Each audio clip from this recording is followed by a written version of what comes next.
Indian ഫുട്ബോളിന്റെ കാര്യത്തിലും Indian super ലീഗിന്റെ കാര്യത്തിലും ഇതുവരെ തീരുമാനങ്ങളൊക്കെ ഇഴഞ്ഞു നീങ്ങിക്കൊണ്ടിരുന്നതാണ്. പക്ഷേ ഇനി അങ്ങോട്ട് കാര്യങ്ങൾ വളരെ വേഗത്തിലാണ്. സോ ഫാസ്റ്റ് എന്നൊക്കെ പറയാം.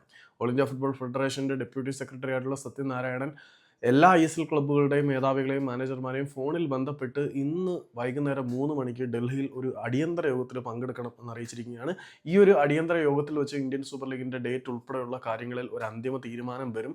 ഇതിനകത്ത് പങ്കെടുക്കുന്നത് കേവലം ക്ലബ്ബുകളുടെ പ്രതിനിധികൾ മാത്രമായിരിക്കില്ല. ഓൾ ഇന്ത്യ ഫുട്ബോൾ ഫെഡറേഷന്റെ അധികൃതർക്ക് പുറമെ കേന്ദ്ര കായിക മന്ത്രി ഉൾപ്പെടെയുള്ള ആളുകൾ ഈ ഒരു മീറ്റിങ്ങിന് പങ്കെടുക്കും. അപ്പം പൊളിറ്റിക്കൽ ഇൻവോൾവ്മെന്റ് ഉറപ്പാവുന്നത് കൊണ്ടും പലരുടെയും ഫേസ് സംരക്ഷിക്കുന്നതിന്റെ ഭാഗമായിട്ടുമൊക്കെ ഇന്നത്തെ തീരുമാനം ഇതുവരെയുള്ള തീരുമാനങ്ങൾ പോലെ വെറും മീറ്റിംഗ് ഈ സീറ്റിംഗ് എന്ന് മാത്രമല്ലാതെ ഒരു കോൺക്രീറ്റ് ആയിട്ടുള്ള തീരുമാനം ഇന്ന് വരും എന്ന് നമുക്ക് പ്രതീക്ഷിക്കാം.